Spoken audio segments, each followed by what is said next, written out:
नमस्कार सांग माने आज एक फ्रेश वीडियो को आपण मानक स्वागत। आज आम एक स्पेशल डे विषय जानिबा जोटा कि बालीजात्रा आम एशिया रे सबुठारु ओपन फेयर अर्थात खोला पड़िया रे होउथिबा बड़ मेला। जो मेलाटी आम कटक स्थित महानदी कूल रे पालन करा जाउची, जहा पई आमे विश्व रे आम ओडिसा को प्रदर्शन करि पारुछंती। सेही बालीजात्रा विषय रे आज आमे एक प्रबंध लेखिबा। एही प्रबंध साजरे आपण माने बालीजात्रा कोन केम काहेकि पालन करा जाइथे सबु किछि ओडिया रे जानि परिबो। जदि आपण माने एही विषय जानिबा पे उत्सुक अछंती तेबे एही वीडियो को शेष पर्यंत देखंतु एवं शेष रे जदि मोर एही वीडियोटी आपण मानक भल लागिबो तेबे मोर एही वीडियो को छोट लाइक टे करी मोर चैनल सब्सक्राइब कर रखंतु। प्रत्येक दिन मु ए चैनल माध्यम रे आपण पई नुवा किछि नै आसुची जहा कि आपण मानक मौलिक तथ्य जानिबा आवश्यक। चलंतु आपण मानक समय नष्ट न करी आरंभ कर देबा आज सेशनटी। वर्तमान आमे आलोचना करिबा एही प्रबंधर उपक्रम। बालीजात्रा ओडिशार सबुठु प्रसिद्ध उत्सव मानक मध्यरु गोटिए। एहा प्रतिवर्ष कटक महानदी कूल रे कार्तिक पूर्णिमा दिन रे पालन करा जाय। एही उत्सव आम प्राचीन कलिंग साम्राज्यर समुद्र वाणिज्य और विदेश व्यापार स्मृति को स्मरण करे। लोके एही दिने बोईत बंदाण परंपरा अनुसार नदी रे छोट डंगा भसांती। एहा ओडिया साहिर संस्कृति परंपरा और गौरवर प्रतीक अटे। परवर्ती अनुच्छेद होउची ऐतिहासिक पृष्ठभूमि अर्थात इतिहास रे बालीजात्रा रे कोन थिला। बालीजात्रा मूल इतिहास प्राचीन कलिंग साम्राज्य सह जड़ित अटे।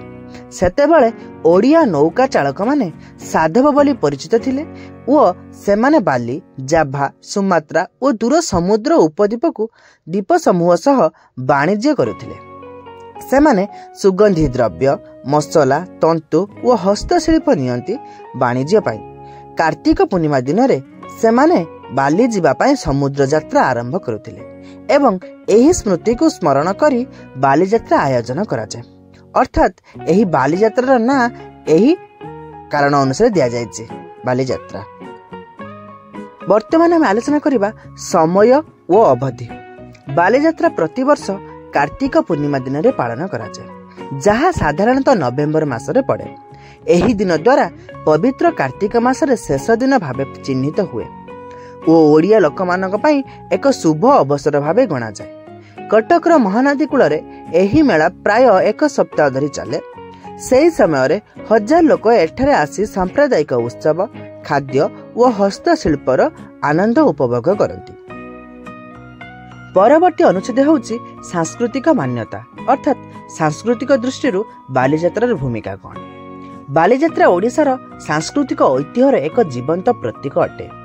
यह आम पूर्वज मानक समुद्र वाणिज्य और विदेश संपर्कर स्मृति को जीवंत रखि थाए। बोईत बंदाण रीति माध्यम लोक माने सेई पुराना साधव मानक प्रति श्रद्धा जनाती।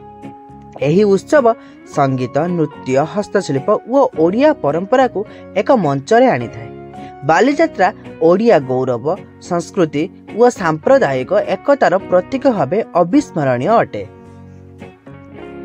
एहा पर आमे आलोचना करिबा एही बालीजात्रार मुख्य आकर्षण अर्थात बालीजात्रा एक मेला होथिबारु एहार मुख्य आकर्षण निहाती किछि रहितिबो। बालीजात्रार सबुठु बड़ आकर्षण होउची कटक महानदी कूल रे होउथिबा विशाल मेला। एठारे हजार दुकान हस्तशिल्प मेला ओडिया पिठापଣା खेलना और सजबाज जिनिस मिलता है। संध्या बेले आकाश रे लाइट और आतशबाजी आलोकित दृश्य अत्यंत आकर्षणीय लगे। साहित्य संगीत नृत्य और लोक संस्कृति अनुष्ठान मेला माने मंच रे आयोजित हुए। बोईत बंदाण उत्सव और नौका आकृतिर देखिबा को लोक माने आग्रह रे भिड़ करंती। आपण माने मध्य एही कटक स्थित बालीजात्रार मेलाटी आयोजन होची गले मध्य बुलिबा पई समय हबनी अर्थात बहुत बड़ एरिया रे आमर एही बालीजात्राटी अनुष्ठित होती। देश विदेश लोक माने एटाको बुलिबा को आसछन्ती। निश्चित भाबे आपण माने जाई आमर ओडिसार रंगमंच को उपभोग करंतु। वर्तमान आमे आलोचना करिबा धार्मिक और पारंपरिक प्रथा। बालीजात्रा सहित जड़ित सबुठु पुराना पारंपरिक रीति होउची बोईत बंदाण। कार्तिक पूर्णिमार सकाळे लोक माने नदी पोखरी और जलाशय छोट डंगा जहाको बोईत बोली मध्य कहा जाए भसांती, जहा पुराना साधव मानक समुद्र यात्रा को स्मरण करे। सेमाने आका मा बोईता बणिजा जाइछि तोलिता भाव गीत गाई था। महिला माने प्रभातरे स्नान करी पूजा करिथांती ओ निज परिवार मंगल पई प्रार्थना करती। एही प्रथा ओडिया धार्मिकता और सांस्कृतिक अखंड अंश अटे। वर्तमान आम आलोचना करबा पर्यटन और आर्थिक मान्यता। जेहेतु यह एक विश्व प्रसिद्ध मेला अटे, एथिरे निहाती देश विदेश पर्यटक आसी थांती। एथि पर्यटकर मध्य किछि अंश रहुछि। बालीजात्रा ओडिशार पर्यटन और आर्थिक उन्नति में गुरुत्वपूर्ण भूमिका निभाए। प्रतिवर्ष देश और विदेश लक्षाधिक पर्यटक एही मेला को देखा आसती। एठारे हस्तशिल्पी, खाद्य विक्रेता और अन्य छोट व्यवसायी माने निज पदार्थ बिक्री करी आर्थिक लाभ अर्जन करती। यह देशी पदार्थ और लोकशिल्प को राष्ट्रीय मंच रे परिचित कराइथाए। एही मेला अनेक लोकों पई रोजगार सृष्टि करे और ओडिशार अर्थनीति को शक्तिशाली करिथाए। एबे आम आलोचना करिबा एही प्रबंधर उपसंहार, अर्थात प्रत्येक प्रबंधर उपसंहार हेउछि यार शेष अनुच्छेद। बालीजात्रा ओडिया ऐतिह्य, संस्कृति और गौरवर जीवंत प्रतीक अटे। यह आम पूर्वज मानक साहस, वाणिज्य बुद्धि और विश्व सह संपर्क को स्मरण कराए। यही उत्सव आज मात्र एक मेला नुहे, बरं ओडिया एकता, आनंद और सांप्रदायिक भावनार अविस्मरणीय पर्व अटे। बालीजात्रा आमको निज मूल संस्कृति और परंपरा प्रति गर्वित हेबार प्रेरणा देइथाए। एहा तो थिला आजरा सेशन।